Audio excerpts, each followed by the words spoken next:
Hello, and welcome back to Speak English Daily. Hi, everyone. We are very happy to see you here today.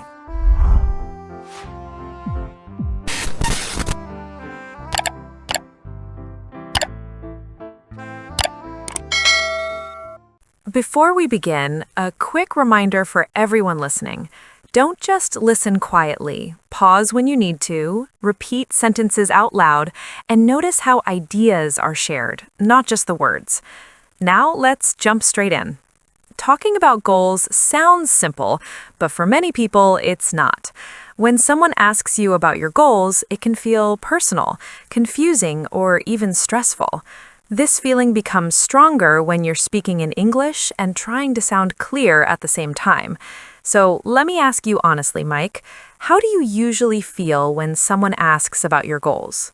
Most of the time, I feel uncomfortable, not because I don't have goals, but because I'm not sure how to explain them properly. In my head, they're not very organized. When I try to talk about them in English, I worry that I'll sound unsure or unconfident. That's something I hear very often from learners.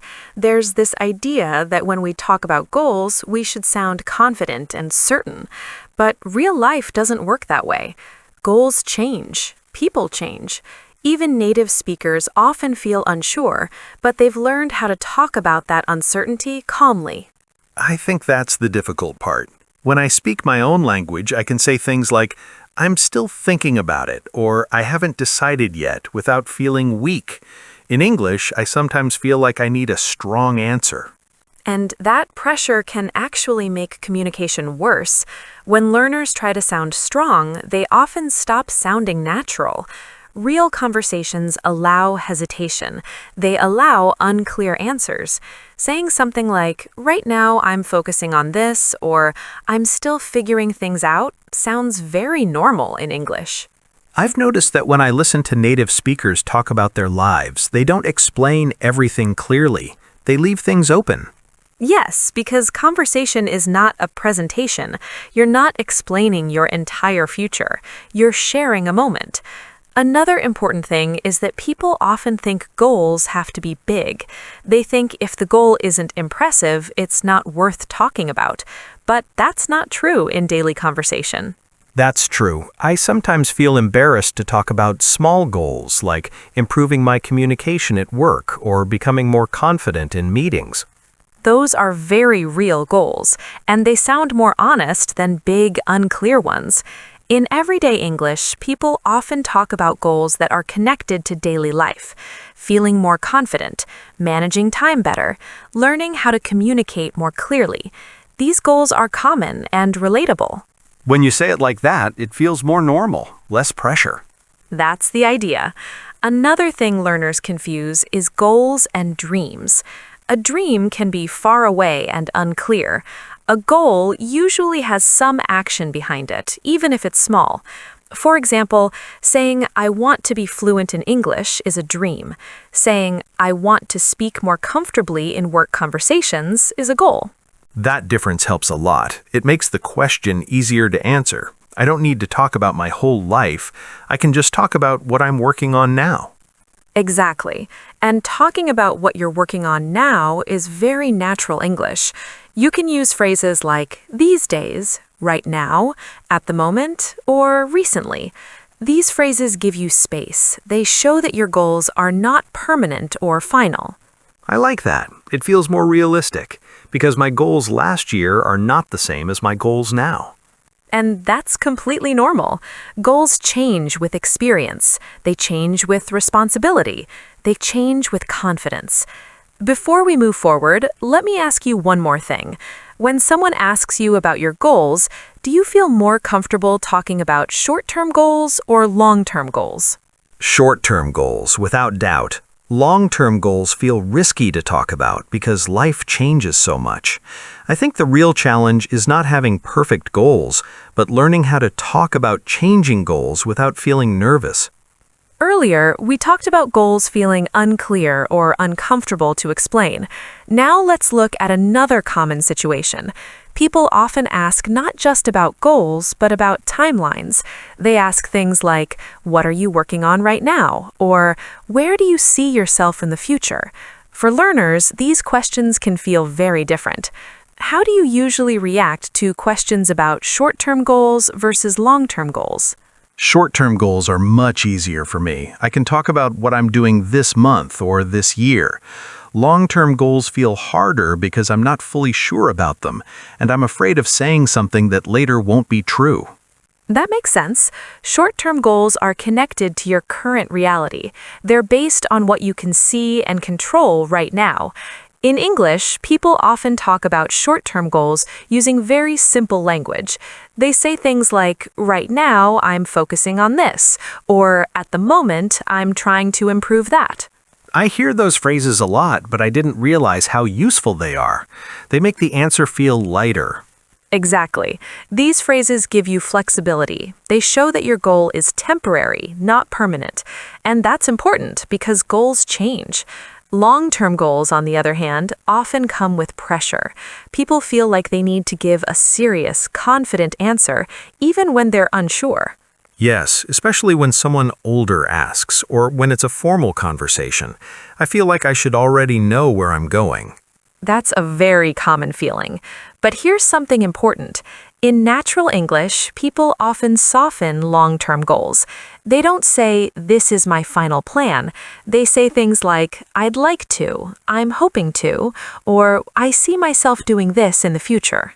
So they don't make strong promises. Exactly. They leave space for change. For example, instead of saying, I will start my own business, someone might say, I'd like to start my own business someday, or I'm thinking about starting something on my own. This kind of language sounds more realistic and more mature.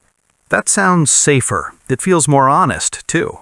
It is, and honesty builds better communication.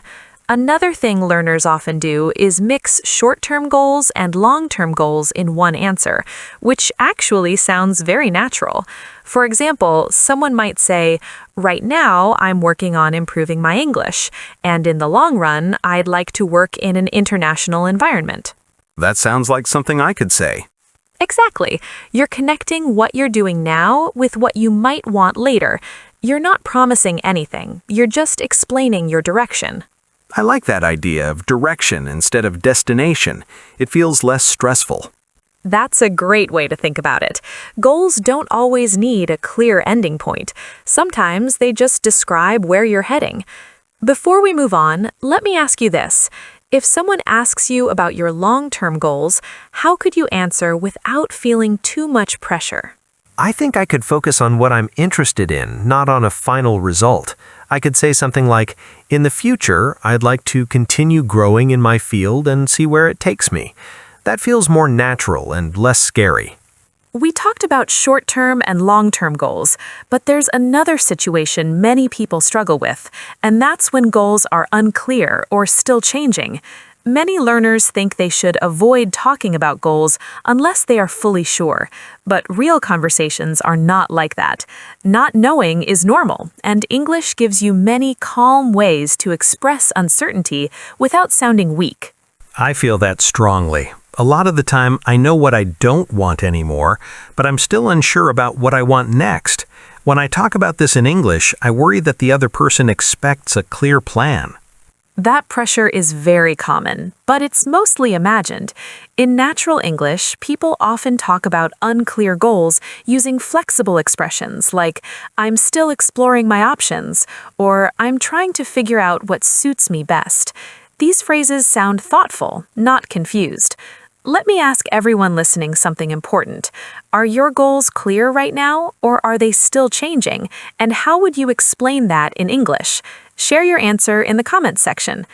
If I answer that honestly, I would say my goals are still changing, but I'm learning from the process and becoming more aware of what matters to me. And that is a strong and mature answer. Another habit learners have is apologizing for uncertainty by saying things like, sorry, I'm not sure yet. You don't need to apologize for being human. Instead, you can explain your thinking by explaining you're open to possibilities or taking time to decide. That really changes my perspective. It feels easier to talk about goals when I focus on explaining my thinking instead of trying to give a perfect answer. We've talked about clear goals and unclear goals, but there's another very real part of this topic that people don't always talk about, and that's what happens when goals meet reality. Many learners think goals are something you set once and then follow, but in real life, goals often change because of time, money, family, health, or confidence. I've experienced that. I had goals that felt very clear a few years ago, but then life changed. My responsibilities changed, and some of those goals became unrealistic or less important. That's very normal. One mistake learners make is thinking that changing a goal means failing. In English, people often talk about this in a very calm way. They say things like, I had to adjust my plans, or things didn't go as expected. These sentences sound mature and realistic. I like those phrases because they don't sound negative. They just explain what happened. Exactly. Reality is not negative or positive, it's just reality. Another common situation is falling behind. People plan to do something by a certain time, but then life slows them down. Instead of saying, I failed, native speakers often say, I fell behind, or I'm a bit behind schedule. I usually avoid talking about that because it feels embarrassing. Many people feel that way, but talking honestly about challenges actually builds connection. You can explain the reason without oversharing. For example, you might say, I had some personal things to deal with, or I needed more time than I expected. That sounds respectful and clear. That feels much easier than trying to hide it. Another important idea is that some goals don't disappear, they just change shape. Someone might say, this isn't the right time, but I still want to come back to it later. That shows patience, not weakness. I've never thought about goals changing shape, but that's true. Some goals are still there, just quieter. Exactly, and English allows you to express that softly. You don't need dramatic language. You can say, for now, I'm focusing on something else, or it's not my priority at the moment. These phrases sound very natural. This makes me realize that talking about goals is really about talking about life, not just plans. There's one more part of goal conversations that many learners find difficult, and that's social pressure. Goals don't exist in isolation. Family, friends, colleagues, and even social media influence how we think about our goals and how we talk about them. Sometimes the pressure is not direct, but it's still very strong. I feel that a lot, especially when people around me seem very confident about their plans. When someone talks about promotions, businesses, or moving abroad, I start comparing my situation to theirs. Comparison is very common, and it can quietly change how you talk about your own goals. Learners often start minimizing their goals or exaggerating them because they feel judged, even when no one is judging them directly. Yes, sometimes I talk less about my goals because I don't want questions, and sometimes I talk bigger than I feel because I don't want to seem behind. That's an important observation. In English, it's very normal to set boundaries around goal conversations. You don't have to explain everything. You can choose how much you share.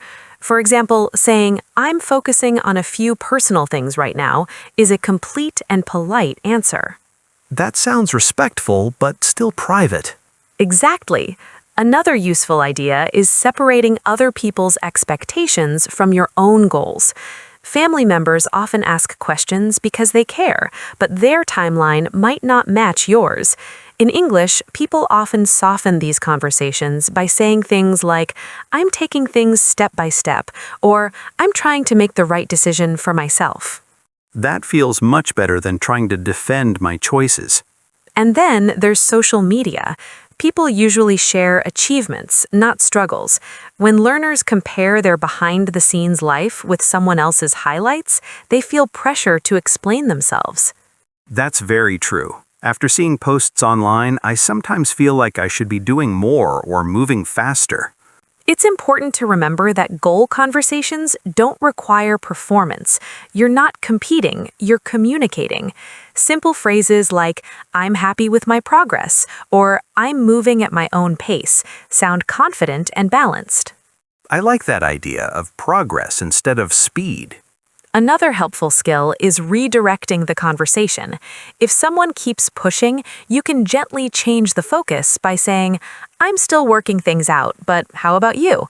What are you focusing on these days?" That keeps the conversation natural and polite. That makes goal conversations feel less stressful because I don't feel trapped. Exactly. Talking about goals should not feel like an interview. It's just a part of normal conversation, and you always have control over how much you share. This helps me understand that confidence doesn't come from having impressive goals, but from being comfortable with where I am and how I talk about it. And that's a great place to be. Goals will continue to change as you grow, and that's not a problem. The more comfortable you become talking about them, the more confident your English will sound naturally. I feel like this conversation helped me understand that confidence comes from clarity, not certainty, and that makes talking about goals feel much easier and more real. If this conversation helped you think differently about your goals in English, take one small action now. Write one sentence about your current goal and say it out loud. Practice it until it feels natural. And if you want more real conversations like this, follow the podcast and keep learning with us. Thanks for listening, and remember, speaking English gets easier when you talk honestly, not perfectly.